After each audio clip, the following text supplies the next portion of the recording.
Nakatayo ako sa pintuan ng simbahan, kung saan dinala ako ng aking pamilya sa huling paglalakbay ko.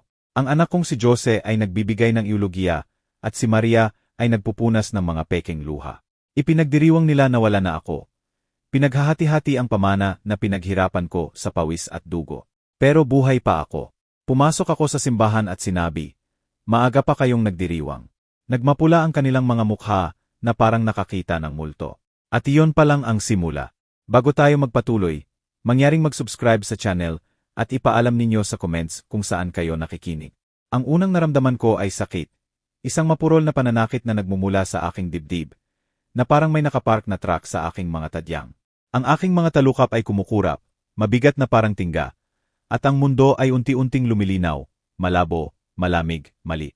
Isang matatag na beep ang sumasalubong sa ulap sa aking ulo, kasabay ng ritmikong huni ng mga makina. Nasa kama ko sa ospital, gusot sa mga tubo at wires. Ang malamig na plastik ng eye-line na nakatusok sa aking braso. Ang hangin ay amoy disinfectant, matindi at chemical, nakakairita sa aking ilong. Sinubukan kong igalaw ang aking mga daliri, pero mahina silang kumukibot na parang isda na naghihimutok sa pantalan. Nasaan ako? Ano ang nangyari? Kumurap ako. Sumingkit laban sa fluorescent light sa itaas. May bitak na gumagapang sa kisam. Matalim na parang kidlat na nagyelo sa plaster. Tuyo ang aking lalamunan. Ang aking dila ay walang kwentang bukol. Gusto kong sumigaw, pero ang naisigaw ko lang ay mahinang ungol. May mga yapak na lumapit ng mabilis at mahina, at lumitaw ang mukha ng isang babae sa ibabaw ko. Kayumangging mga mata, buhok na may uban na nakabon, badge ng nurse na nakakabit sa scrubs. Janet, nakasulat, G. Reyes, Diyos ko, gising ka na. Maliwanag ang kanyang boses, halos masaya, na parang nanalo ng premyo. Isang himala, talaga. Hintayin ko ang doktor. Nagmamadali siyang umalis bago ako makasagot. Ang kanyang sneakers ay sumisipol sa linoleum. Himala. Hindi ko naramdamang himala. Parang ninuya at isinuka ako. Mga piraso ng alaala ang kumislap. Sumisitsit na gulong, kaluskos ng metal, nakakasilaw na flash ng headlights. Aksidente. Nagmamaneho ako pauwi mula sa opisina, hindi ba? Ang mga detalye ay nawawala na parang tubig sa aking mga daliri. Gumalaw ako, sumakit ng bigla sa aking mga tadyang. Ang aking tingin ay lumipat sa pintuan ng kwarto.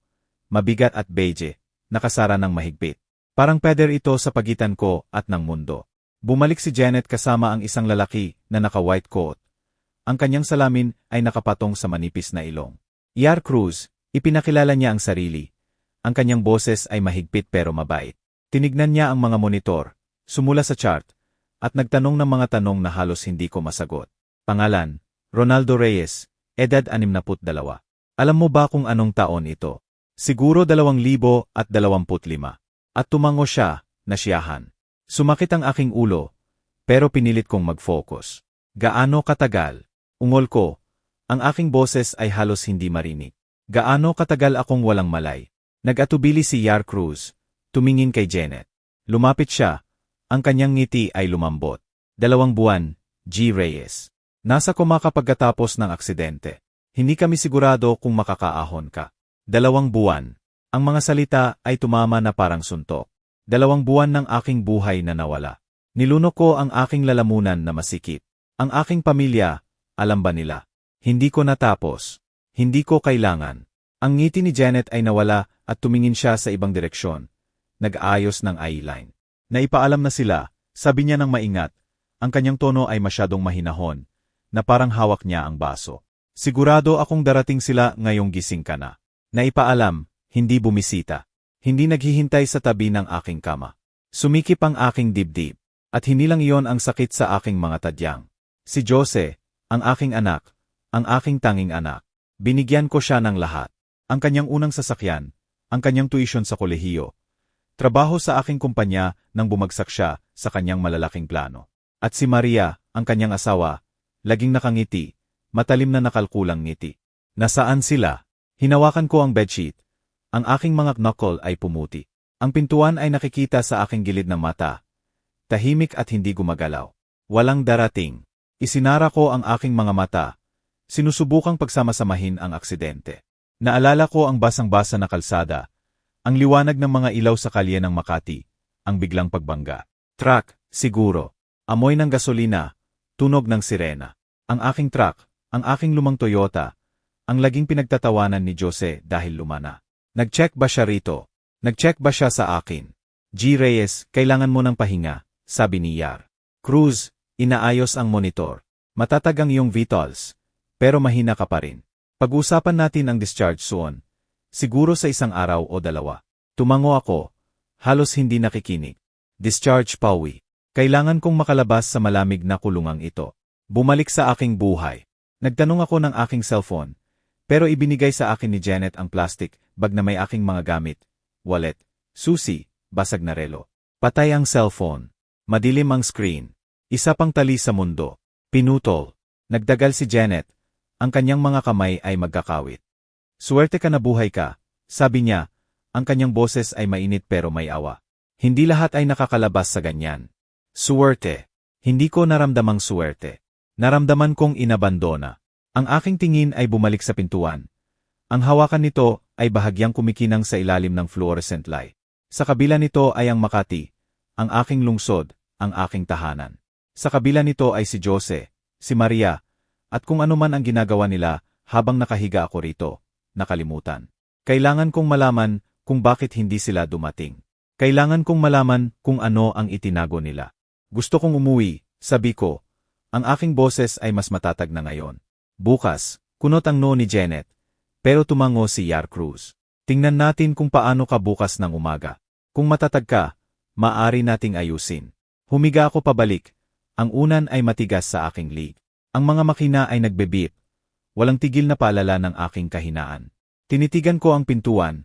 Ginusto kong bumukas ito. Ginusto kong pumasok si Jose na may paliwanag, dahilan. Pero nanatili itong nakasara.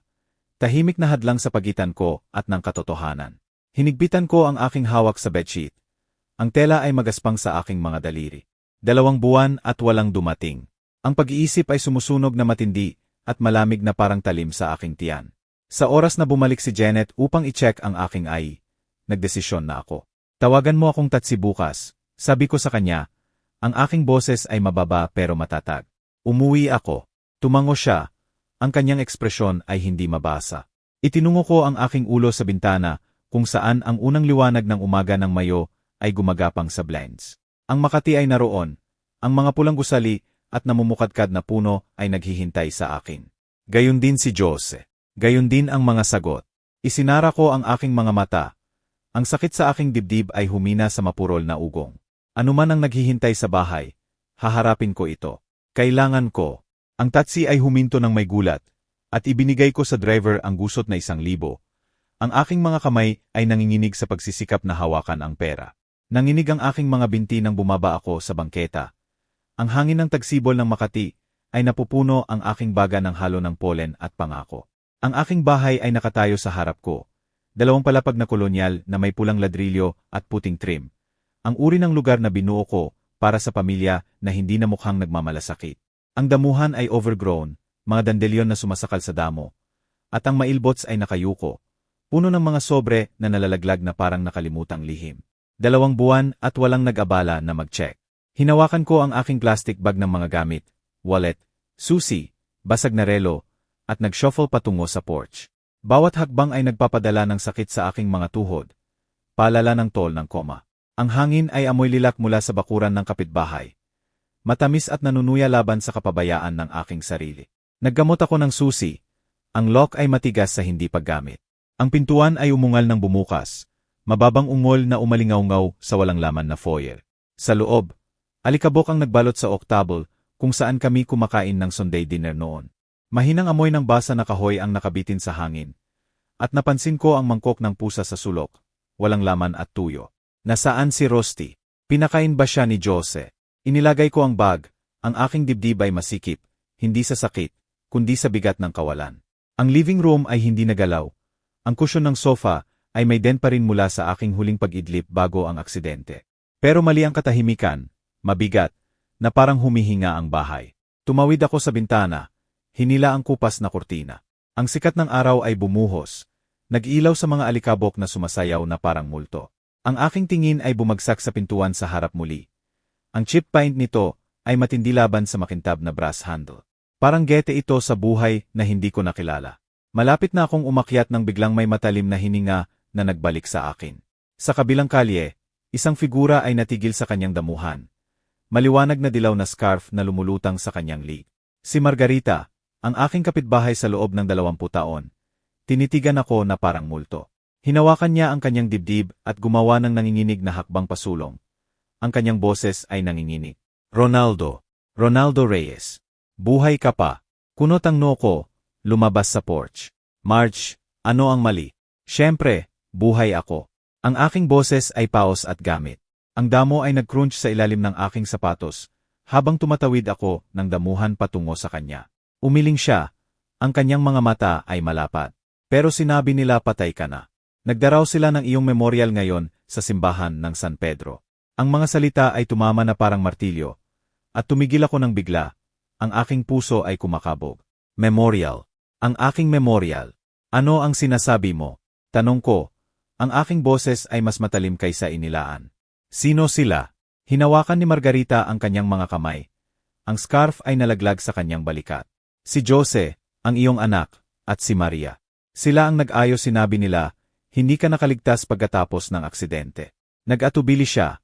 Ang kanyang tingin ay lumilipat. Lahat ay naroon, Ronaldo. Buong bayan. Ang mundo ay umikot. Si Jose, si Maria, ang aking sariling anak, ang aking manugang, sinasabi sa mundo na wala na ako. Hinawakan ko ang railing ng porch. Ang aking mga knuckle ay pumuti. Ang hangin ng tagsibol ay malamig na ngayon. Tumatagos sa aking manipis na shirt sa ospital. Sinabi nila patay na ako. Ulit ko, ang aking boses ay mababa, mapanganib. Tumango si Margarita. Ang kanyang mga labi ay nanginginig. Pasensya na, Ronaldo. Akala namin, lahat kami akala. Tumalikod siya.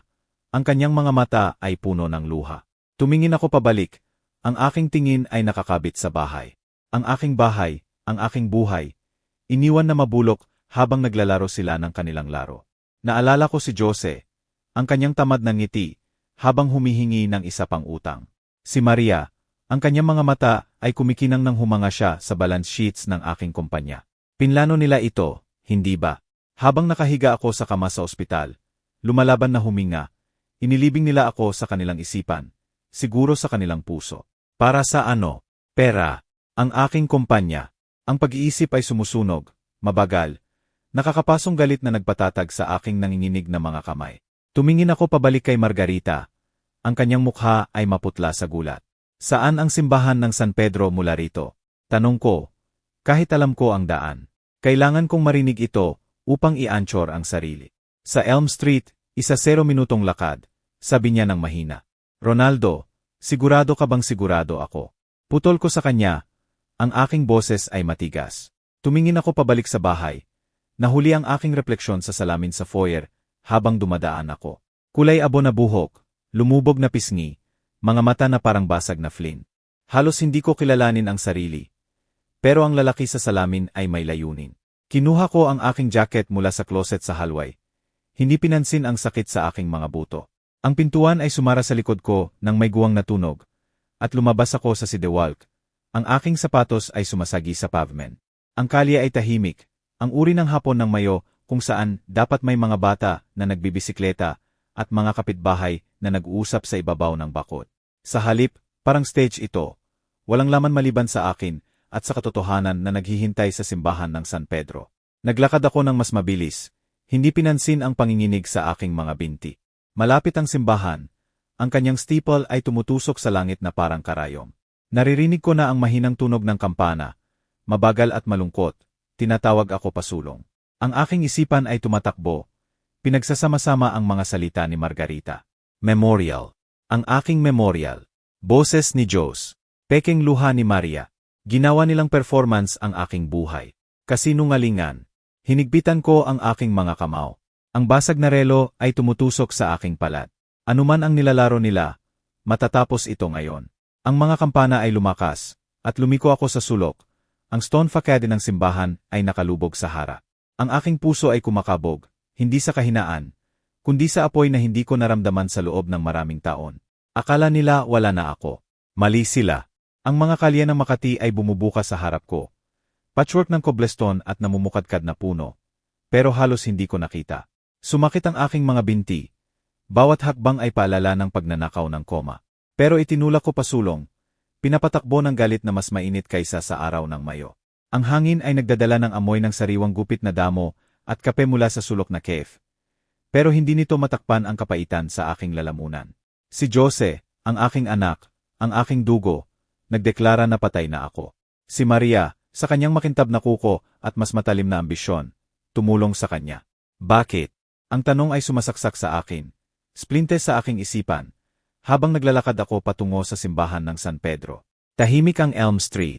Ang uri ng katahimikan na nagpapalaki ng bawat tunog, ang kaluskos ng dahon, ang malayong huni ng sasakyan, ang tunog ng kampana ng simbahan na tinatawag ako ng mas malapit. Dumaan ako sa cafe kung saan dati kong binibili, si Jose ng kanyang sundae, latte noong nag-aabala pa siyang dumating sa family time. Sumakit ang alaala, siya sa 16 na, lahat ng siko at pangarap, nangangako na ipagmamalaki ako.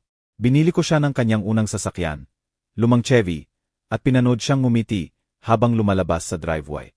Binayaran ko ang kanyang kolehiyo, ang kanyang business ventures, ang kanyang mga kabiguan, at ngayon memorial. Ang aking mga daliri ay kumukulot sa mga kamao. Ang basag na relo sa aking pulso ay tumitik na parang countdown. Isang lalaki na naka-tweed cap ay lumagpas. Ang kanyang mga mata ay lumaki nang makita ang aking mukha. Ronaldo Reyes, bulong niya, kalahati sa sarili. Pagkatapos nagmamadaling umalis, ang kanyang baston ay tumatama sa sidewall. Natigil ako, ang aking pulso ay tumaas. Akala ba ng buong bayan na multo ako? Ang pag-iisip ay nagbigay lakas sa aking mga hakbang. Nakikita na ang steeple ng simbahan sa ibabaw ng mga puno. Ang mga pintuan nito, matangkad at arched, nakalubog sa aking isipan, threshold sa katotohanan. Tumawid ako sa maliit na park. Ang paehong kung saan itinulak ko si Jose sa swing noong maliit pa siya. Isa pang alaala ang lumitaw, hindi inaasahan. Si Jose sa 25, nakayuko sa aking opisina na humihingi ng utang. Seed mo nilang, tatay, sabi niya, ang kanyang mga mata ay umiiwas sa akin. May plano ako. Sinulat ko ang tseke, hindi pinansin ang babala sa aking bituka. Buwan pagkatapos, nalaman kong ginastos niya ito sa sports car at Vegas trip kasama si Maria. Pinatawad ko siya tulad ng palagi. Pero ito pagdeklara na patay ako. Hindi ito pagkakamali. Ito ay pagtataksil na malalim. Ang mga kampana ay tumunog muli. Mas malakas na ngayon. Nanginginig sa aking dibdib. Lumiko ako sa sulok at ang simbahan ng San Pedro ay lumitaw. Ang kanyang stone walls ay kumikinang sa liwanag ng hapon. Mga nakapot na bulaklak ang naglinya sa hagdan. Ang kanilang mga talulot ay nakakalat sa cobblestone na parang konfeti mula sa malupit na biro. Nahinga ko ng malalim, hindi sa pagod, kundi sa bigat ng darating. Naalala ko si Maria, ang kanyang boses ay tumutulo ng pulot habang humanga siya sa aking bahay, aking kumpanya, aking buhay. Nagtayo ka ng espesyal, Ronaldo. Sabi niya noon, ang kanyang mga mata ay nagkakalkula. Tinawanan ko noon. Ngayon nakita ko kung ano ito. Kasakiman na nakadamit ng alindog. Isang babae na dumaan na may stroller. Ang kanyang tingin ay nagtagal ng matagal. Nagpatuloy ako. Ang aking sapatos ay sumasagi sa pavement. Malapit ang simbahan.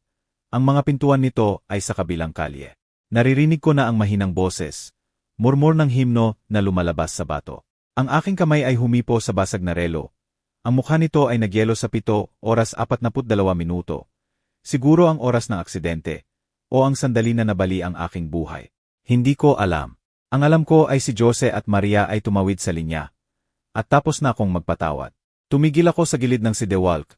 Ang anino ng simbahan ay bumagsak sa akin. Ang mga pintuan ay mabigat na oak. Inukit ng mga krus. Ang hawakan ay gasgas sa loob ng maraming taon ng mga kamay na naghahanap ng ginhawa.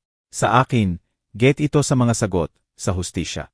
Sumikip ang aking dibdib, hindi sa sakit, kundi sa layunin. Naalala ko ang tamad ng ngiti ni Jose. Peking luha ni Maria. Naglaro sila ng kanilang papel. Kinumbinsi ang mundo na wala na ako. Pero narito ako, at malapit na nilang malaman kung ano iyon. Ang aking kamay ay umabot sa pintuan. Ang metal ay malamig sa aking mga daliri. Ang mga himno ay lumilinaw. Malambot na koro ng pagluluksa para sa lalaki na hindi patay. Ang aking puso ay kumakabog. Drumbeat ng galit at determinasyon. Ano man ang naghihintay sa loob, kasinungalingan, paliwanag, o mas masama, handa ako. Kailangan ko. Ang mga kampana ay tumunog muli, at hinigpitan ko ang aking hawak. Ang pintuan ay umungal habang nagsisimula akong hilahin. Ang mabigat na oak doors ng simbahan ng San Pedro ay umungal nang itinulak ko silang bumukas. Ang tunog ay tumatagos sa malambot na parang talim. Ang hangin sa loob ay makapal sa amoy ng insenso at wax, at ang kumikislap na liwanag ng mga kandila ay nagbibigay ng anino sa Gothic stained glass windows. Mga hilera ng pews ang nag-abot sa harap ko. Puno ng mga mukha na kilala ko sa loob ng maraming taon. Mga kapitbahay, kasamahan, matandang kaibigan, lahat natigil sa gitna ng nota. Ang kanilang mga mata ay malapad nang pumasok ako sa liwanag. Ang aking silhawete ay nakalubog laban sa liwanag ng tagsibol na dumadaloy sa bukas na pintuan. At pinabayaan ko ang sandali. Ang aking puso ay kumakabog ng may malamig, matatag na apoy. Maaga pa kayong nagdiriwang, hindi ba? Ang aking boses ay umalingaw-ngaw, matalim at sinasadya, tumatagos sa katahimikan. Mga hininga ng gulat ang kumalat sa karamihan. Isang babae na nakaitim na sombrero ay hinawakan ang kanyang dibdib, bumubulong, multo, sa kanyang asawa. Isang matandang mag-asawa malapit sa likod ay tumungo sa easel. Ang kanilang mga yapak ay umalingaw-ngaw sa hardwood floor. Nanindigan ako ng matatag. Ang aking tingin ay nakakabit sa unang pew kung saan nakaupo si Jose at Maria. Ang kanilang mga ulo ay biglang tumingin sa akin na parang mga pupet sa string. Nawala ang kulay sa mukha ni Jose. Ang kanyang bibig ay kalahating bukas na parang iniwan ng mga salita. Hinigbitan ni Maria ang kanyang hawak sa kanyang purse. Ang kanyang mga knuckle ay pumuti. Ang kanyang perpektong makiyup ay hindi nagtatago ng takot sa kanyang mga mata. Ang mga hemnal ay nanginginig sa mga kamay ng tao. At ang mga kandila sa altar ay kumislap ng may draft na dumaan sa bukas na pintuan sa likod ko. Angkop na simbolo ng kasinungalingan na binasag ko lang. Gumawa ako ng hakbang pasulong. Ang aking sapatos ay sumasagi sa makintab na sahig. Nawala ang sakit sa aking dibdib. Pinalitan ng kalinawan na hindi ko naramdaman sa loob ng mga buwan. Akala ninyo patay na ako, hindi ba? Sabi ko, ang aking boses ay mababa, pero umabot sa bawat sulok. Nakakatawa kung gaano kabilis kayong nakamove on. Ang karamihan ay gumalaw, mga bulungan na parang langaw. Biglang tumayo si Jose, ang kanyang tea ay nakabitin, at nagmamadaling bumaba sa easel patungo sa akin. Tatay, ano ang ginagawa mo rito? Sibulyo niya, ang kanyang boses ay halo ng takot at galit. Hinawakan niya ang aking braso, ang kanyang mga daliri ay tumutusok, pero inalog ko siya. Ang aking mga mata ay hindi umalis sa kanya. Malapit, nakita ko ang pawis sa kanyang noo, ang paraan ng panginginig ng kanyang panga. May sala. Ang salita ay sumusunog sa aking isipan. Tatay, ulit ko ng malakas para marinig ng unang hilera. Hindi mo na ako pwedeng tawagin noon. Hindi pagkatapos nito. Itinuro ko ang simbahan, ang mga bulaklak, ang frame na larawan ko sa altar. Nakangiti, walang alam, kuha noong nakaraang Pasko. Inilibing ninyo ako, Jose. Ikaw at siya. Tumingin ako kay Maria, na hindi gumalaw, ang kanyang tingin ay lumilipat na parang hayop na nakulong. Ang boses ni Jose ay bumaba, nakikiusap, hindi mo naiintindihan. Pagkakamali ito. Okay, akala namin pagkakamali. Pinutol ko siya, ang aking boses ay tumaas. 2 buwan sa koma, at hindi man lang kayo bumisita. Pero nakahanap kayo ng oras na maglano nito. Itinuro ko ang mga pews, ang mga nagluluksa, ang kasinungalingan. Ano ito, Diyos? Ang kumpanya, ang bahay, ang aking pera. Ang mga bulungan ay lumakas, alon ng gulat at hatol. Tumayo si Maria na pinapakinis ang kanyang damit ng may nanginginig na mga kamay at nagsimulang lumapit sa amin. Ang kanyang takong ay tumutunog. Ronaldo, please, sabi niya. Ang kanyang boses ay matamis pero strained. Hindi ito ang lugar. Pag-usapan natin sa labas. Tumawa ako. Matigas na tunog na umalingaw-ngaw sa stone walls. Mag-uusap tayo, Maria, pero hindi sa iyong terms. Tumingin ako pabalik kay Jose. Ang aking boses ay matatag na parang bakal. Binigyan kita ng lahat. Ang iyong sasakyan, ang iyong edukasyon, ang iyong second chances, at ito ang ibinalik mo sa akin. Ang mga mata ni Jose ay tumingin sa karamihan. Pagkatapos pabalik sa akin. Nagdudulot ka ng eksena, bulong niya. Ang kanyang kamay ay nakalutang malapit sa aking sikumuli. Umuwi na tayo ngayon. Umatras ako palayo sa kanyang abot. Hindi mo na kontrolado ito. Hindi na. Ang aking tingin ay dumaan sa simbahan. Kinuha ang mga gulat na mukha, ang kalahating nasunog na kandila, ang bukas na pintuan na bahagyang gumagalaw sa hangin. Ang katotohanan ay lumabas, hilaw at pangit, at naramdaman kong lumubog ito sa akin na parang pundasyon. Ito pa lang ang simula. Lumapit si Maria sa amin. Ang kanyang ngiti ay masikip. Ronaldo, hindi ka maganda ang pakiramdam. Kailangan mo ng pahinga. Ang kanyang mga salita ay performance para sa karamihan. Pero nakita ko ang takot sa kanyang mga mata, ang bitak sa kanyang perpektong fakade. Mabuti na ang pakiramdam ko para makita kung ano ang ginawa ninyo. Sabi ko, ang aking boses ay malamig. At mabuti na para tiyakin na makikita rin ito ng lahat. Tumingin ako sa karamihan, itinaas ang aking boses. Hindi ito memorial. Ito ay pagnanakaw, at hindi pa ako patay. Isang bulungan ng pagsangayon ang kumalat sa mga pews at nakita ko ang ilang tango. Ilang galit na tingin kay Jose at Maria. Ang mukha ni Jose ay namula at hinawakan niya ang aking braso muli ng mas malakas ngayon. Tama na, sibulyo niya, hinila ko patungo sa mga pintuan. Inalok ko siyang libre. Ang aking lakas ay nakakagulat kahit sa akin. Hindi mo na desisyon kung kailan tama na. Sabi ko, ang aking boses ay mababang ungol. Tumingin ako at naglakad patungo sa mga pintuan. Ang karamihan ay humiwalay na parang dagat. Tumama sa akin ang hangin ng tagsibol nang lumabas ako. Ang mga kampana ay tumunog muli, mabagal at mabigat. Sa likod ko, narinig ko ang matalim na bulungan ni Maria kay Jose. Ang pagkakagulo ng mga paa, ang tumataas na alon ng mga boses. Sinusubukan nilang ispin ito upang iligtas ang mukha. Bahala sila. May katotohanan ako at may oras. Nagsimula akong bumaba sa hagdan ng simbahan. Ang aking isipan ay tumatakbo. Kailangan ko ng mga sagot. Totoong mga sagot, hindi ang kanilang kasinungalingan. Si Francisco, ang aking matandang kaibigan at abogado, malalaman kung saan magsisimula. Lagi niyang binabalaan ako tungkol sa paggastos ni Jose, tungkol sa ambisyon ni Maria. Dapat kong pinakinggan. Ang kalye ay nag-abot sa harap ko. Lined ng namumukadkad na puno. Ang kanilang mga talulot ay lumulutang na parang niebe. Hinigpitan ko ang aking mga kamao. Ang sakit sa aking dibdib ay ngayon ay malayong etyo. Ano man ang pinlano ni Jose at Maria, malalaman ko, at pipigilan ko sila. Ang bar ay amoy hops at lumang kahoy, ang uri ng lugar kung saan nagtitipon ang mga lokal ng Makati, upang malunod ang kanilang araw sa amber light at tahimik na usapan. Nakaupo ako sa sulok na table. Ang folder mula kay Francisco ay hindi pa binubuksan sa harap ko. Ang mga gilid nito ay gasgas sa aking walang tigil na mga daliri. Ang baso ng beer na inorder ko ay hindi pa hinahawakan. Mga beds ng condensation na nagpupulong sa gasgas na tableto. May bitak na tumatakbo sa pader sa tabi ko. Matalim na parang fault line sa aking buhay. Dumating ako rito pagkatapos ng simbahan. Kailangan ng lugar upang mag-isip, huminga, malayo sa mga bulungan at kasinungalingan. Ang mukha ni Jose, maputla, pawisan, kumislas sa aking isipan, at hinawakan ko ang gilid ng table. Pinapatatag ang galit na nagbabanta na lumabas. Umungal ang pintuan, at tumasok si Francisco. Ang kanyang kulay abo na sweet ay gusot. Ang kanyang mga mata ay mabigat sa bigat ng masamang balita. Nakita niya ako at tumango. Dumulas sa upuan sa tapat ko nang may buntong hininga. Mukha kang impyerno, Ron. Sabi niya, ang kanyang boses ay magaspang pero mabait. Inilagay niya ang makapal na Manila folder sa table. Ang bigat nito ay tumama sa kahoy. Mga dokumento.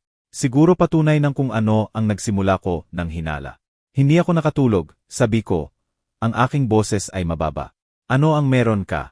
Yumuko si Francisco pasulong. Ang kanyang mga daliri ay tumatama sa folder. Sigurado ka bang gusto mo ito ngayon?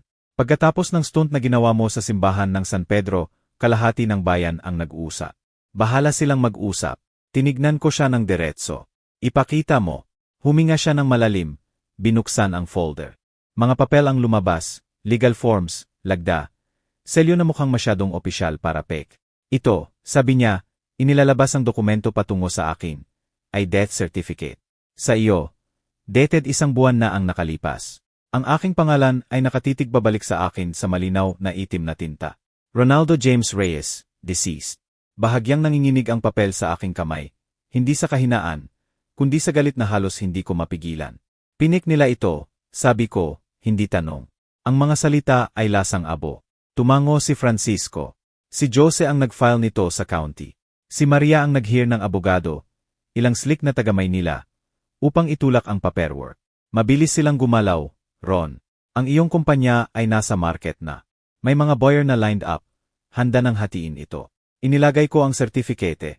Ang aking mga daliri ay kumukulot sa mga kamao. Ang aking kumpanya, 30 taon ng pawis, gabi-gabi, at deals na natapos sa handshake. Binawas sa payday para sa aking anak at sa kanyang scamming na asawa.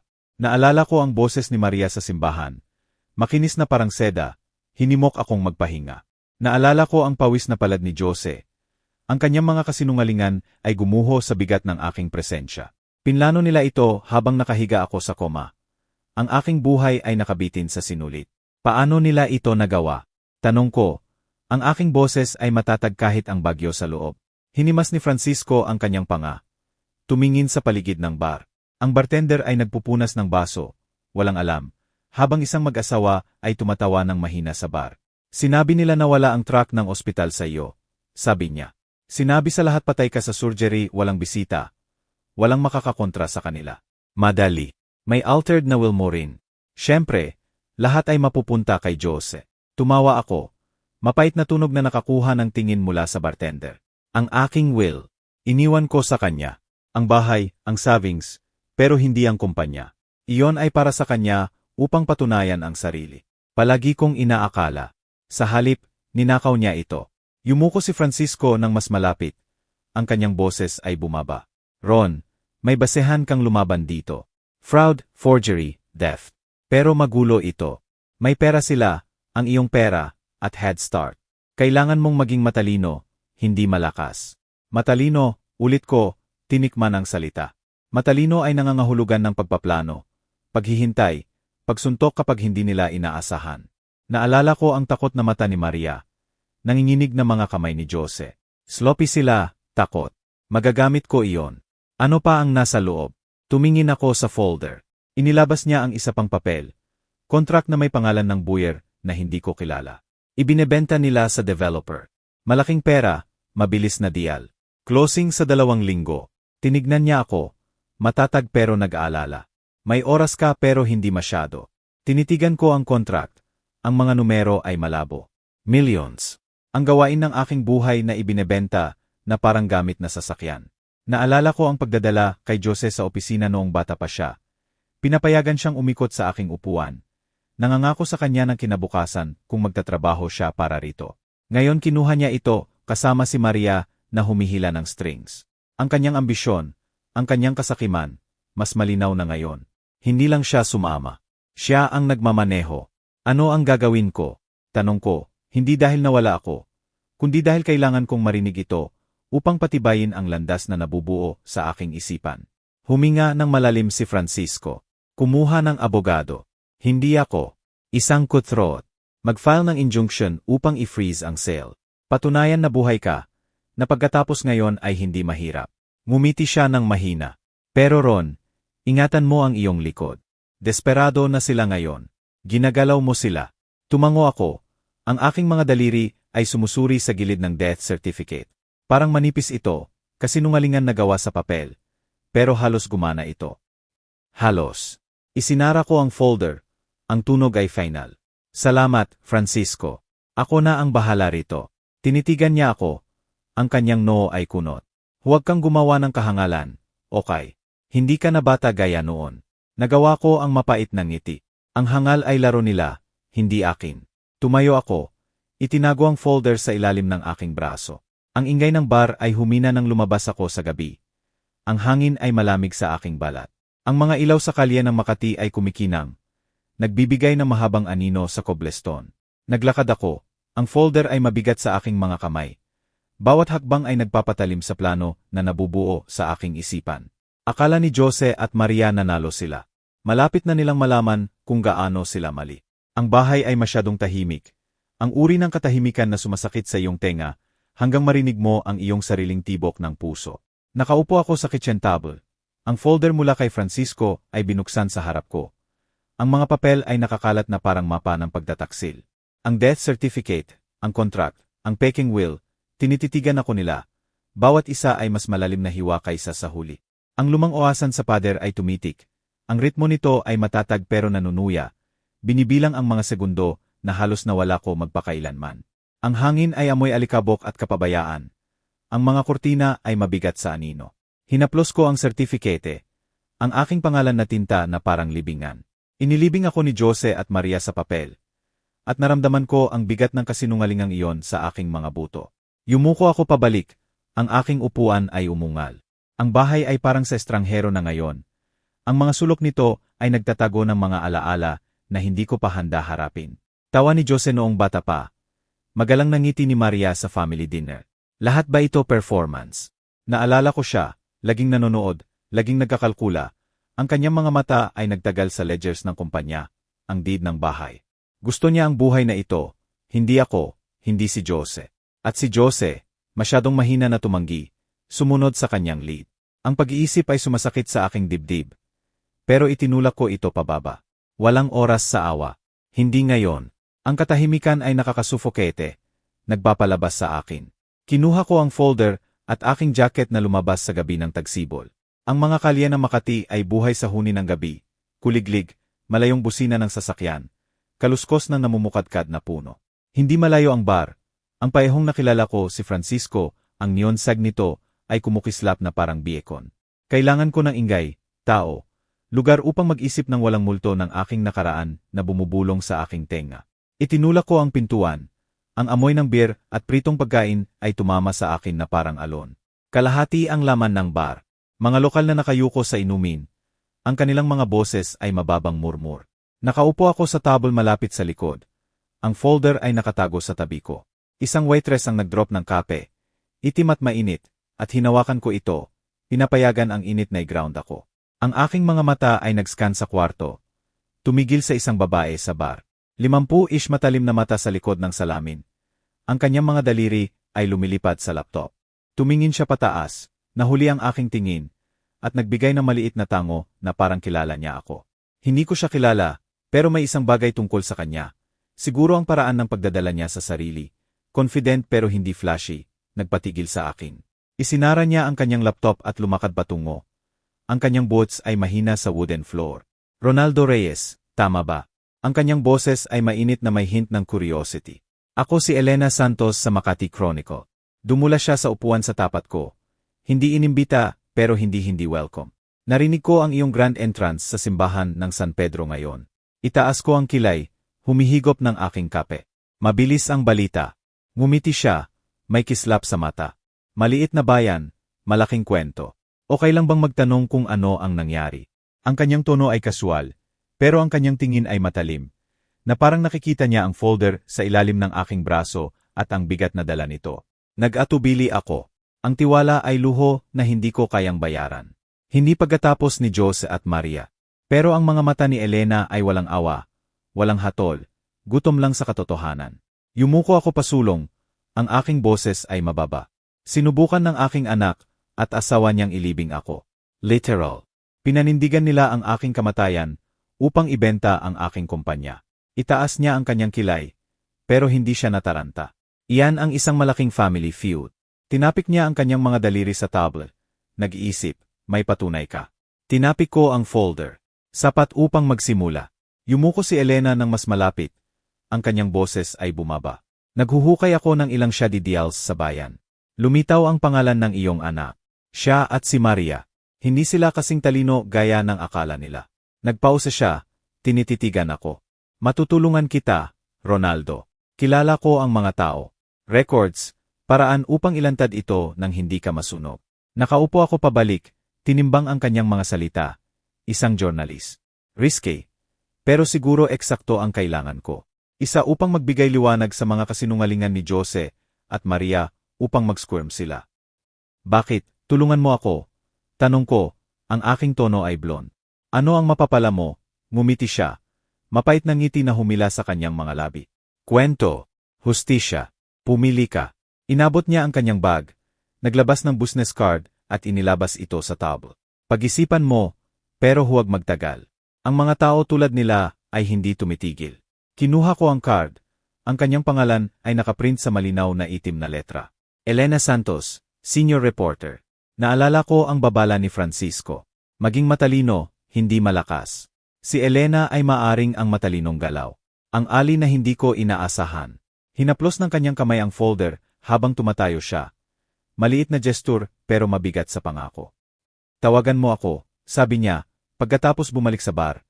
Iniwan ako sa aking kape at spark ng bago. Pag-asa, siguro. Umalis ako sa bar. Ang hangin ng gabi ay malamig sa aking mukha.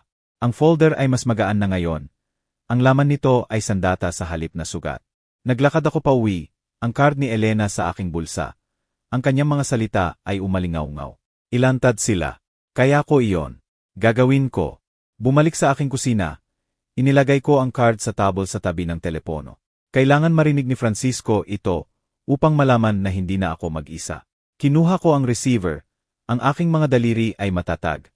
At nagsimulang magdial. Ang opisina ay amoy lumang kape at tinta. Makitid na space sa second floor ng Makati Brownstone kung saan nagpractice si Francisco ng batas sa loob ng dekada. Itinulak ko ang glass door. Ang folder ng ebidensya ay mabigat sa ilalim ng aking braso. Ang mga papel ay gusot sa aking hawak. Ang aking mga hakbang ay mas matatag kaysa sa nakaraang mga linggo. Bawat isa ay pinapatakbo ng layunin na lumunod sa sakit sa aking mga buto. Ang receptionist, isang batang babae na may masikip na bon, tumingin pataas at tumango patungo sa opisina ni Francisco. Hindi ako tumigil. Ang oras ay luho na wala ako. Nakaupo si Francisco sa likod ng magulong desk. Mga stack ng papel na nanginginig na parang maliit na skyscraper. Isang lampara ang nagbibigay na mainit na liwanag. Nahuhuli ang alikabok na lumulutang sa hangin. Tumingin siya pataas. Ang kanyang salamin ay bumaba sa kanyang ilong. At itinuro ang upuan. Maaga ka, Ron. Iyan ang una. Ang kanyang tono ay magaan. Pero ang kanyang mga mata ay seryoso. Nag-scan sa folder habang inilagay ko ito ng may tunog. Walang point sa paghihintay. Sabi ko, dahan-dahang umupo. Ang leader ay umungal sa ilalim ko. Gasgas pero solid. Tulad ng lalaki sa tapat ng desk. Sila ay may sapat na head start. Binuksan ni Francisco ang folder. Ang kanyang mga daliri ay dumaan sa peking death certificate, ang sale contract, ang altered will. Naglabas siya ng mababang whistle. Magulo ito, pero atin ito ngayon. Maaari tayong mag-file ng injunction upang i-freeze ang sale ng kumpanya. Patunayan na buhay ka at nagdulot ka na ng eksena tungkol dito. At ang kanilang buong House of Cards ay gumuho. Inilabas niya ang legal form. Ang papel ay malinaw at opisyal. Pirmahan mo ito at dadalhin ko ito sa courthouse sa tanghali. Kinuha ko ang pan na inabot niya. Ang bigat nito ay nag-ground sa akin. Ang nib ay sumagi sa papel. Bawat stroke ay pagbawi ng akin. Ang aking kumpanya, ang Jirquain ng aking buhay. Gawa mula sa wala kundi grit at mahabang gabi. Naalala ko si Jose, ang kanyang tamad na ngiti, habang humihingi ng isa pang favor. At si Maria, ang kanyang mga mata ay kumikinang sa sight ng aking ledgers. Sinubukan nilang nakawin lahat. Matatag ang aking kamay. Ang lagda ay bold at final. Ronaldo J. Reyes. Hindi patay, hindi talo. Tinipon ni Francisco ang mga papel. Itinago sa briefcase. Matindi itong tatama sa kanila, Ron. Pero hindi sila tahimik. May pera si Jose na susunugin at si Maria ay may ambisyon na sobra. Asahan ang laban. Bahala silang lumaban. Sabi ko, ang aking boses ay mababa, malamig. Sila ang nagsimula nito. Ako ang magtatapos. Tumango siya. Mahinang ngiti na humila sa kanyang mga labi. Iyan ang Ron na kilala ko. Huwag ka lang gumawa ng rush. Naglalaro tayo ng chess, hindi checkers. Yumuko ako pabalik. Ang upuan ay umungal muli. Chess. Kaya ko iyon. Nagtayo ako ng business sa pamamagitan ng pag-outsmart sa competitors. Pagbabasa ng tao. Alam kung kailan itulak at kailan maghintay. Sloppy si Jose. Paranoid si Maria. Gagamitin ko iyon. Gawin ang kanilang kahinaan sa aking galaw. Ang folder ay nasa pagitan namin. Ang laman nito ay sandata na ngayon, hindi sugat. Mga dokumento. Tinawag sila ni Francisco. Sa akin, hustisya sila, nakatinta at binding. Ang aking phone ay nagvibrate. Ang screen ay lumiwanag sa pangalan ni Jose. Tinitigan ko ito. Ang aking pulso ay tumaas. Itaas ni Francisco ang kilay. Sasagutin mo ba iyan? Pwede rin. Pinindot ko ang accept. Hinawakan ang phone sa aking tenga. Ano ang gusto mo, Jose? Ang kanyang boses ay dumating matalim at hindi matatag. Ano ang ginagawa mo, tatay? Piniprease ang sale. Sinisira mo ang lahat. Ang panik ay hilaw, hindi filtered, at nagbigay ito ng mapait na satisfaction sa akin. Sinisira ang lahat. Ulit ko ang aking tono ay kalmado matalim. Inilibing mo ako, Jose. Pinanindigan ang aking kamatayan. Sinubukan ibenta ang aking kumpanya. Hindi ka na makakapag-usap tungkol sa sira. Sumabog siya, mga salita na nagkakagulo. Hindi ganoon iyon. Akala namin wala ka na. Sinusubukan lang naming iligtas ito. Sumigaw ako. Ang aking boses ay parang latigo. Ginawa mo ang iyong choice. Buhayin mo ito. Binaba ko bago siya makasagot. Ang katahimikan na sumunod ay mabigat pero matamis. Ang kanyang takot ay patunay na unang tumama ako at matindi. Tinititigan ako ni Francisco. Ang kanyang ekspresyon ay hindi mabasa. Mas maganda ang pakiramdam. Hindi pa, sabi ko, tumatayo. Pero magiging. Itinago ko ang folder sa ilalim ng aking braso. Ang bigat nito ay paalala ng laban sa harap. Ipaalam mo sa akin kapag na-file ang injunction. Tumango siya. Abot na ang kanyang phone. Makakarinig ka sa akin ngayong gabi. Umalis ako sa opisina. Ang hangin ng tagsibol ay tumama sa akin nang lumabas ako sa kalye. Ang Makati ay umiikot sa paligid ko. Mga sasakyan na bumubusina. Mga puno na namumukadkad. Buhay na gumagalaw. Ang aking phone ay nag-vibrate muli. Text ngayon. Si Maria, hindi ko binasa. Hindi pa. Anuman ang sasabihin niya, ay maaring maghintay. May plano ako. Mga ali, landas. Hindi malayo ang bar, at naroon si Elena, handa nang maghukay ng mas malalim. Nagsimula akong maglakad, ang folder ay secure, ang aking mga hakbang ay matatag. Kahit ang panginginig sa aking mga binti. Akala ni Jose at Maria na outsmart nila ako. Malapit na nilang malaman kung gaano sila mali. Ang bar ay buhay sa tunog ng baso at mababang huni ng usapan. Ang hangin ay makapal sa amoy ng pritong patatas at natapong beer. Nakaupo ako sa sulok na booth. Ang wooden table ay gasgas sa loob ng maraming taon ng walang ingat na mga kamay. Ang aking phone ay kumikinang sa dim light. Ang post ni Maria ay nakatitig sa akin na parang pang-insulto. Nasaktan ang aming pamilya, isinulat niya. Ang kanyang mga salita ay tumutulo ng pekeng luha. Mahina na ang kalusugan ni Ronaldo mula sa kanyang aksidente at ang kanyang kamakailang pag-ugali ay nagpapakita na hindi siya ang sarili niya. Humihiling kami ng privacy habang inaalagaan siya. Isang string ng sad emojis ang sumunod at ang mga comments, dose-dosenang, nag-pale on. Kawawa si Maria, sabi ng isa. Siguro delusional siya, sabi ng isa pa. Hinigpitan ng aking mga daliri ang phone. Ang plastic ay umungal. Pinipinta nila akong hindi matatag. Matandang lalaki na sumasabog. Matalino, malupit.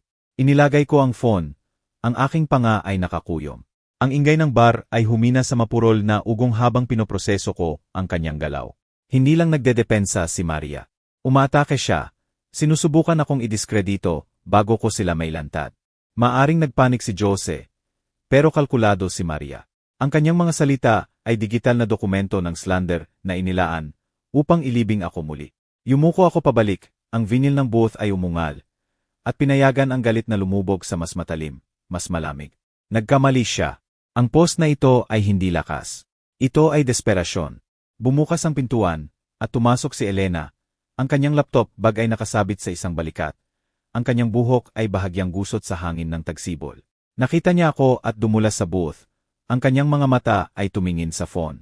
Nakita ko ang maliit na performance ni Maria online. Sabi niya, ang kanyang boses ay tuyo, kalahating ngiti sa kanyang mga labi. Praktikal siyang humihingi ng simpathy.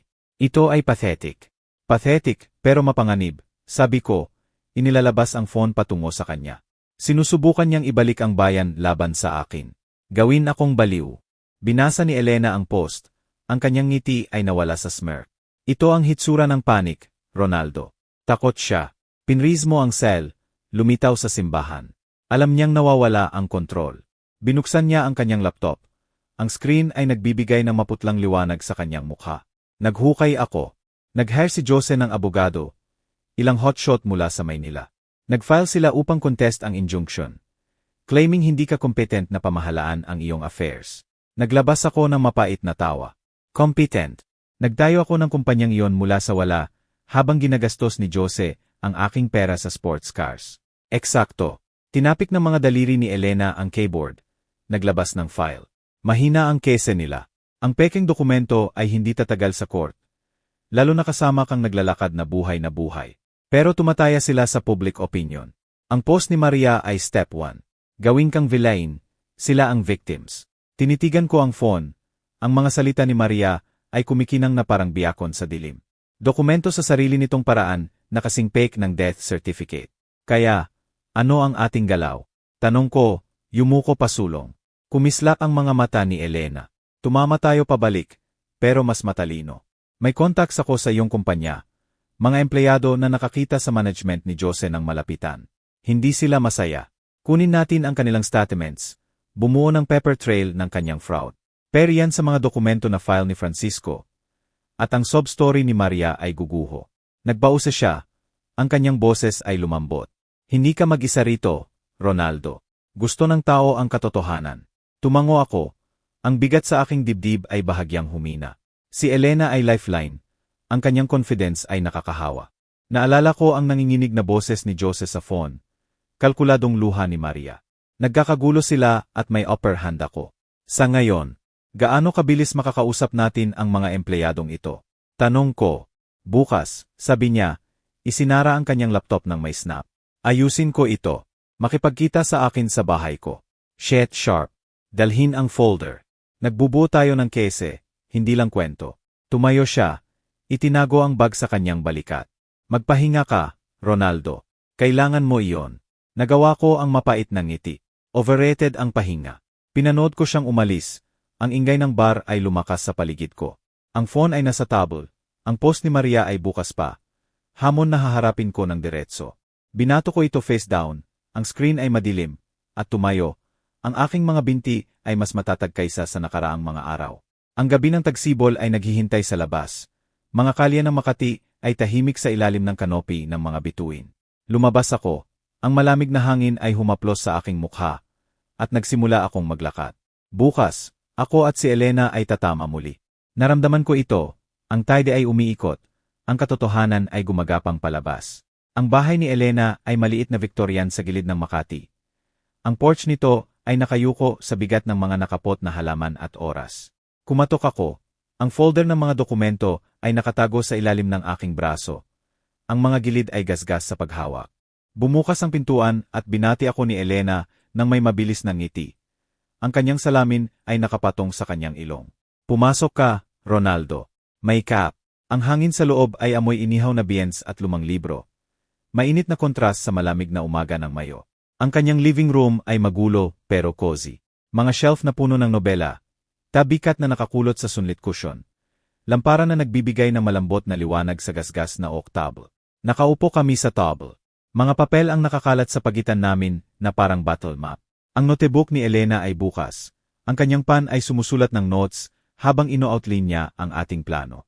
Isang artikulo sa pahayagan upang ilantad ang fraud ni Jose at Maria na sinusuportahan ng matibay na ebidensya. Inilagay ko ang folder. Ang laman nito peking certificate. Contract, pangalan ng witness, lumalaking arsenal. Mga dokumento muli, pero sa pagkakataong ito akin, hindi nila. Parang susi na ngayon. Nagbubukas ng katotohanan na ipinagkait sa akin. Humihigop si Elena ng kanyang kape. Ang mug ay umuusok sa kanyang mga kamay. May legal seed tayo kay Francisco. Sabi niya, ang kanyang boses ay matatag. Pero ang artikulong ito ay tatama sa kanila kung saan masakit. Ang kanilang reputasyon. Buo ni Maria ang kanyang buhay sa appearances. Gigibain natin yan, sabi niya. Tinignan niya ako. Matalim sa determinasyon. Handa ka bang maglaro ng marumi? Tumango ako. Mahinang ngiti na humila sa aking mga labi. Mas marumi kaysa ginawa nila. Naalala ko ang post ni Maria. Ang kanyang mga kasinungalingan ay kumikinang sa aking phone screen kagabi. Sinubukan niyang ilibing ako sa public opinion. Pero tama si Elena. Ang reputasyon ay kanyang kahinaan. At gagamitin natin ito. Nagsimula kami sa tawag kay Juan. Foreman sa aking kumpanya na kasama ko sa loob ng 20 taon. Inilagay ni Elena ang kanyang phone sa speaker. At ang magaspang na boses ni Juan ay napuno ang kwarto. Dumating si Jose 1 buwan na ang nakalipas. Sabi niya, ang kanyang tono ay mabigat sa disgusto. Sinabi sa amin wala ka na. Sabi niya siya ang mag-take over. Gusto akong pirmahan ng ilang sell papers. Tumanggi ako. Hindi tama ang pakiramdam. Naging pushy siya. Yumuko ako pasulong. Ang aking mga kamay ay nakakuyom. Hindi ka pumirma. Hindi. Sabi ni Juan. Sinabi kong itulak niya ito. Ilan pa ang ganoon? Alam naming may mali. Nagbausa siya. Ang kanyang boses ay lumambot. Masaya na bumalik ka, boss. Kailangan ka namin. Ang mga salita ay tumama ng mas malakas kaysa inaasahan. Paalala ng loyalty na ipinagkanulo ni Jose. Tumingin ako kay Elena, na sumusulat ng notes, ang kanyang pan ay lumilipat. Salamat, Juan. Sabi ko, ang aking boses ay matatag kahit ang buhol sa aking dibdib. Ayusin natin ito. Binaba namin at ngumiti si Elena. Tinapik ang kanyang notebook. Ginto iyan, Ronaldo. Ang statement ni Juan. lus ang mga dokumento, nagpipinta ng malinaw na larawan. Pinilit ni Jose ang mga empleyado, pinanindigan ang iyong kamatayan. Fraud ito, plain and simple. Inilabas niya ang liham mula sa folder. Isa na hindi ko napansin noon. Letterhead mula sa law firm sa Maynila. Nakita ko ito sa aking records. Ipinadala ito ng abogado ni Jose sa iyong kumpanya. Pinipilit ang board na aprubahan ang sale. Sloppy. Praktikal na admission ito. Kinuha ko ang liham. Ang papel ay malinaw sa aking mga daliri. Isa pang dokumento. Isa pang pako sa kanilang kabaong. Paano mo ito nakuha? Tanong ko, itinaas ang kilay. Ngumiti si Elena. May paraan ako. Sabihin na lang natin kilala ko ang mga tao na may utang sa akin. Yumuko siya pabalik. Walang laman na ang kanyang mugnang kape ngayon. Magkakasama ang artikulong ito. May juwan kami, ang liham, ang injunction ni Francisco. Isa pang witness, at handa na tayong magprint. Naramdaman ko ang spark, hindi lang pag-asa, kundi mas matindi. Certainty. Hindi lang ali si Elena. Partner siya. Ang kanyang init at wit ay humihila sa akin mula sa dilim. Naalala ko ang nanginginig na boses ni Jose. Panic post ni Maria. Nagkakagulo sila at kami ay nagbubuo. Magaling ka rito, sabi ko, ang mga salita ay lumabas. Tumawa siya. Tunog na parang kampana sa tahimik na kwarto. Taon ng paghabol sa mga kwento, Ronaldo. Hindi ka rin masama. Regular na detective team tayo. Ang kanyang pusa ay lumundag sa table. Hinaplos ang aking kamay, at hinaplos ko ang tenga nito. Ang normalidad ay nag-ground sa akin. Nagtrabaho kami ng huli. Ang liwanag ng lampara ay matatag habang tumitik ang oras. Nag-draft si Elena ng opening ng artikulo.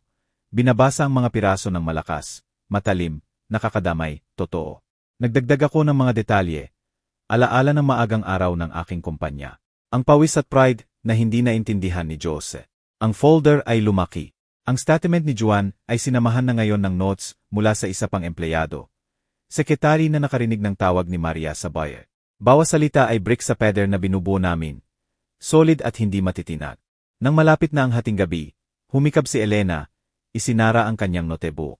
Tapusin natin bukas. Idadala ko ito sa editor ko sa tanghali. Lumabas ito sa stands kinabukasan. Tumayo siya na nag-stretch. Umuwi ka, Ronaldo. Deserve mo ang break. Tinipon ko ang folder. Ang bigat nito ay pamilyar na ngayon. Comforting. Hindi sigurado kung alam ko pa kung ano ang break. Sabi ko, pero ngumiti ako. Ang unang totoo sa loob ng mga linggo. Lumabas ako sa kanyang porch. Ang night escaleway sa ibabaw ng Makati ay puno ng bituin. Ang hangin ay malamig at matindi. Malapit ang artikulo, mas malapit ang katotohanan. Nagsimula akong bumaba sa kalye. Ang mga salita ni Elena ay umalingaw-ngaw sa aking isipan. Isa pang araw, at haharapin ni Jose at Maria ang consequences. Handa ako. Ang pahayagan ay nakahiga sa aking doorstep. Maayos na nakatiklop. Ang mga gilid ay basa sa umaga na hamog. Yumuko ako upang kunin ito. Ang aking mga daliri ay humaplos sa magaspang na papel. Ang mahinang amoy ng tinta ay matindi sa malamig na hangin ng Mayo. Ang headline ay sumigaw sa bold black letters. Lokal na businessman na ipinagkanulo anak at manugang ilantad sa fraud scandal. Ang pangalan ni Elena ay nasa ibaba. Ang kanyang bilin ay badge ng katotohanan. Ang aking puso ay kumakabog, hindi sa takot, kundi sa tahimik na tagumpay. Ito na. Ang sandali na gumuho ang mga kasinungalingan ni Jose at Maria para makita ng buong Makati. Dinala ko ang papel sa loob. Ang floorboards ay umungal sa ilalim ng aking mga hakbang. Ang kusina ay madilim, ang lumang. Orasan ay tumitik ng matatag. Ang ritmo nito ay paalala ng oras na nakuha pabalik. Inilatag ko ang papel sa table. Ang tinta ay sumasagi sa aking mga daliri habang binabasa ko. Pinagtagbi ni Elena ang nakakadamay na kwento. Ang peking death certificate caution ni Jose sa mga empleyado. Lihim na tawag ni Maria sa mga buyer. Naroon ang testimonya ni Juan, hilaw at honest, kasamang liham ng abogado sa Maynila. Ang mga salita nito ay ginawang ebidensya ng sala. Bawat sentence ay brick sa pader na binuo namin. Solid at hindi natitinag. Yumuko ako pabalik, ngiti na humila sa aking mga labi. Sinubukan nilang ilibing ako. Ngayon sila ang ilantad. Isinuot ko ang aking jacket at lumabas. Ang pahayagan ay nakatago sa ilalim ng aking braso.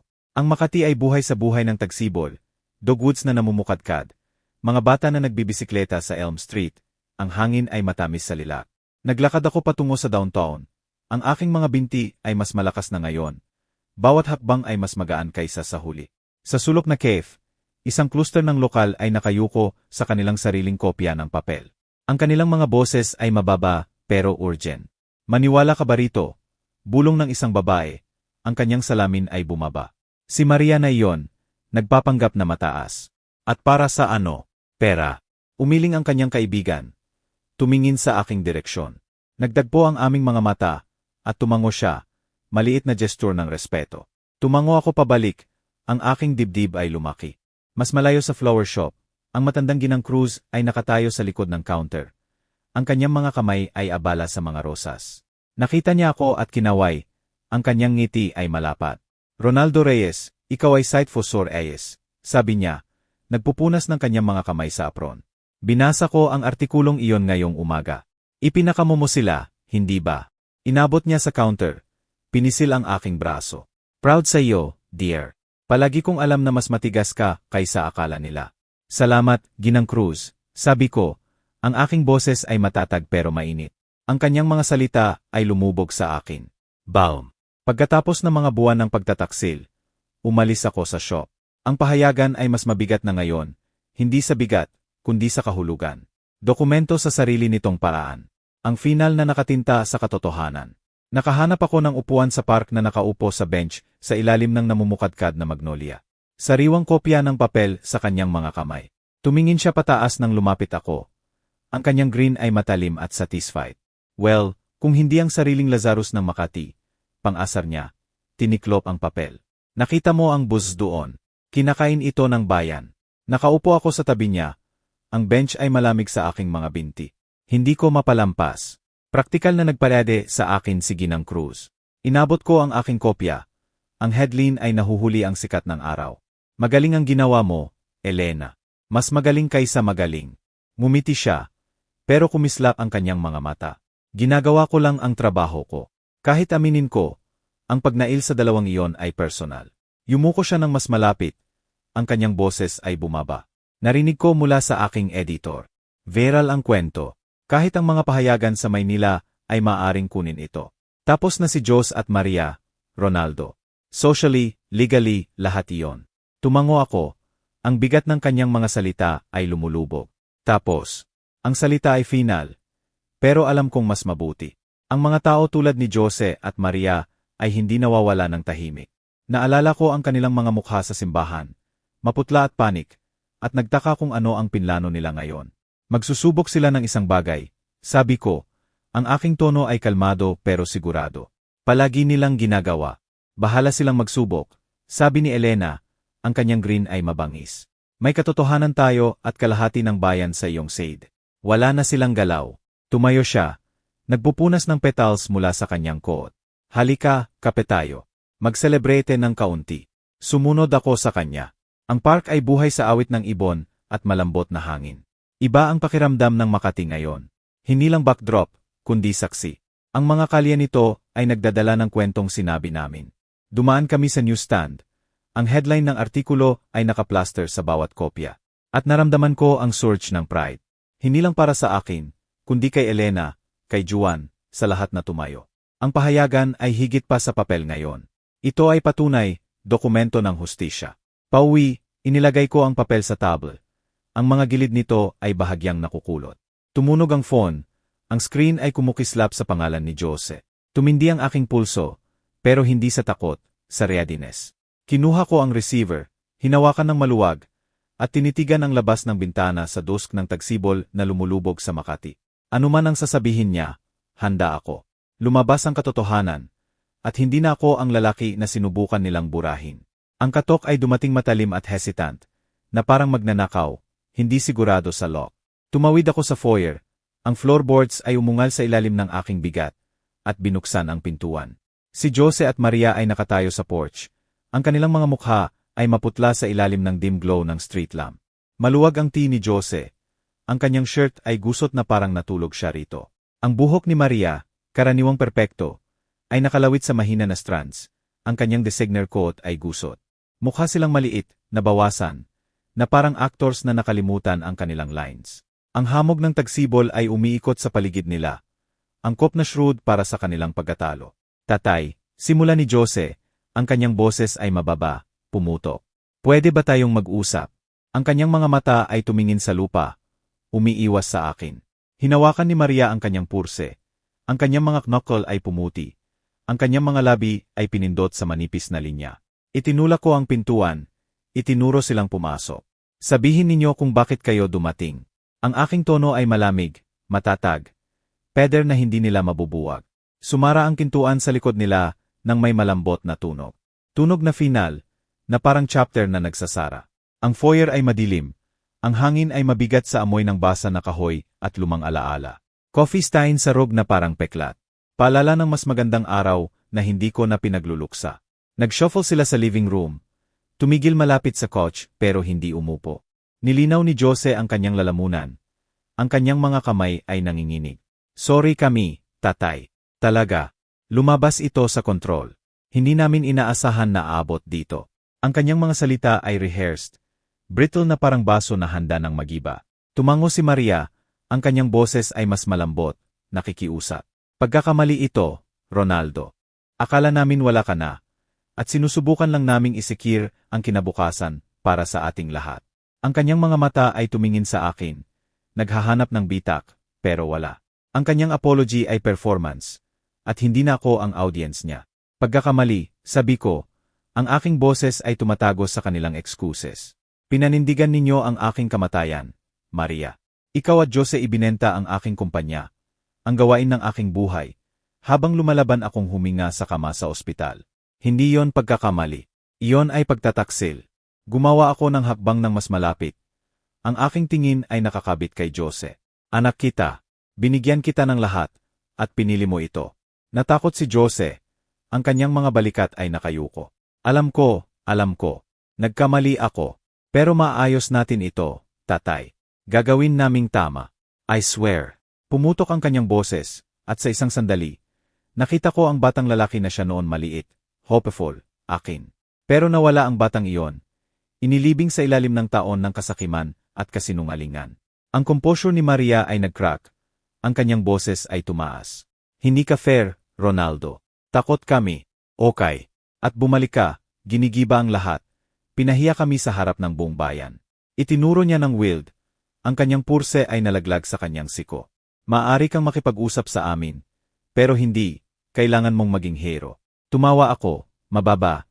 Mapait na tunog na umalingaw-ngaw sa stone walls. Pinahiya kayo. Ginawa ninyo iyan sa sarili ninyo. Ang artikulo, ang katotohanan, kasalanan ninyo iyon.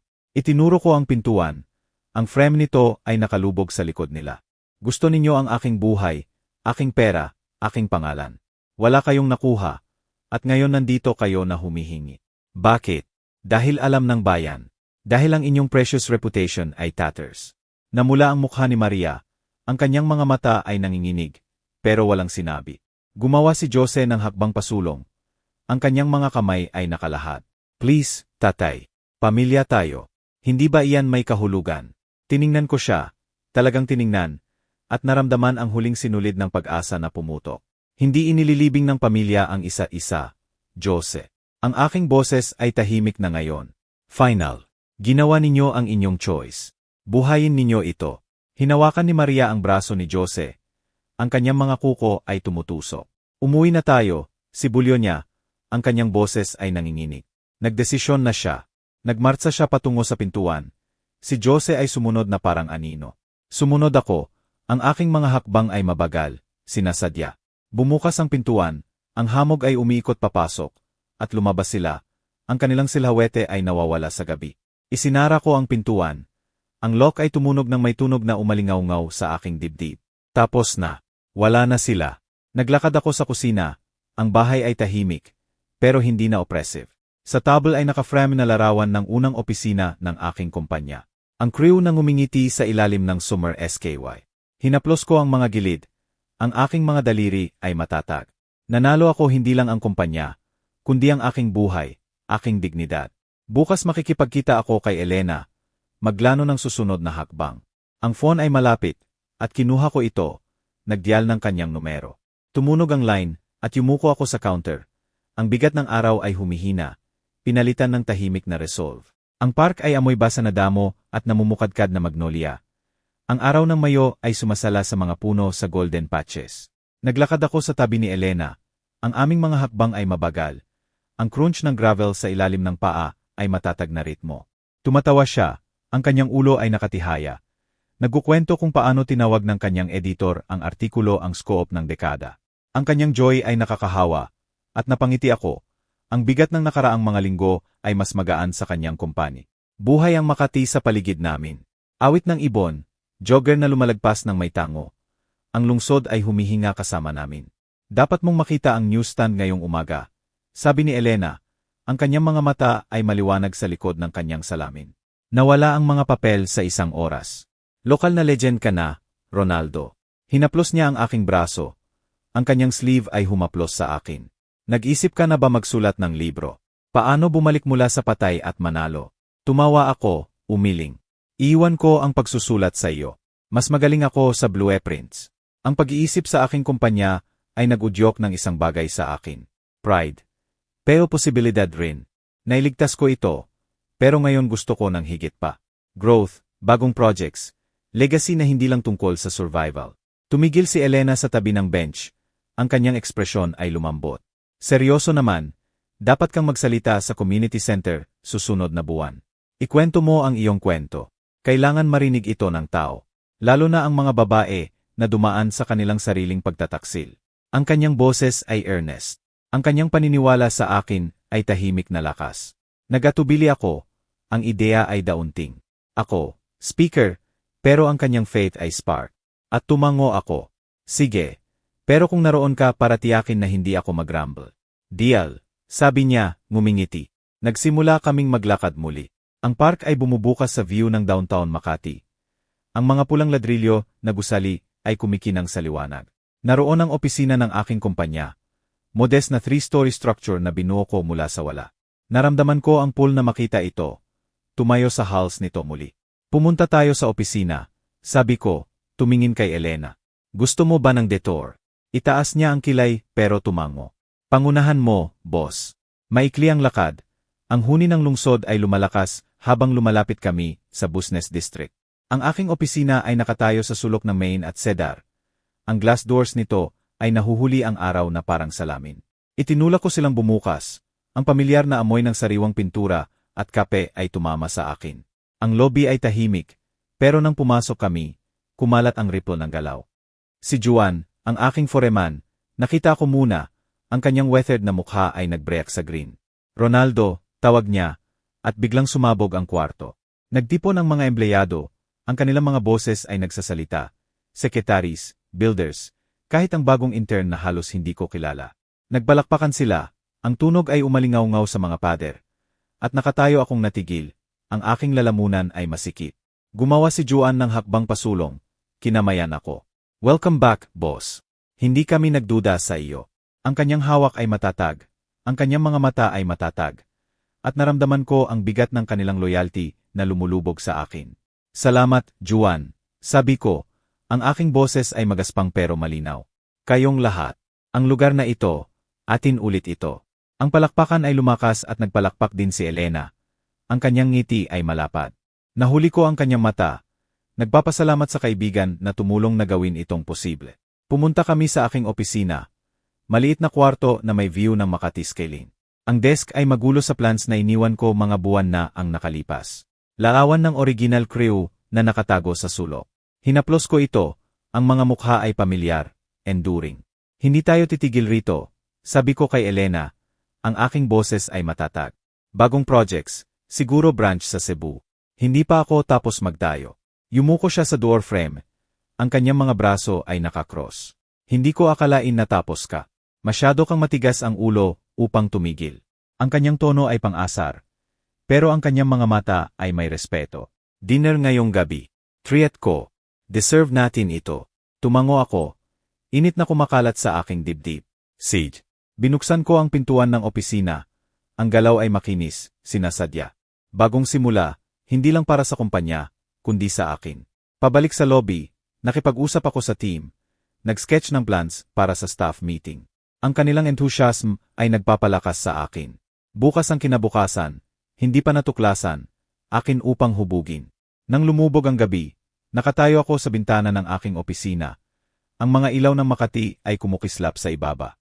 Nakita ng lungsod ang aking pagbagsak at pagbangon. At parang tahanan ulit ito. Kinuha ko ang pan, sumulat ng notes para bukas, tawag sa suppliers, meeting kay Francisco, speech para sa community center. Mabilis na puno ang papel. Ang aking handwriting ay matatag. Bawat salita ay hakbang pasulong. Naghihintay si Elena at ang gabi ay may pangako. Itinago ko ang pan sa aking bulsa at lumabas. Ang pintuan ay malambot na sumara sa likod ko. Kung gusto mo ang kwentong ito, please like ang video na ito, mag-subscribe sa channel, at ibahagi ang inyong impresyon sa kwentong ito sa comments. Upang makinig sa susunod na kwento, i-click ang box sa kaliwa. Salamat sa panonood.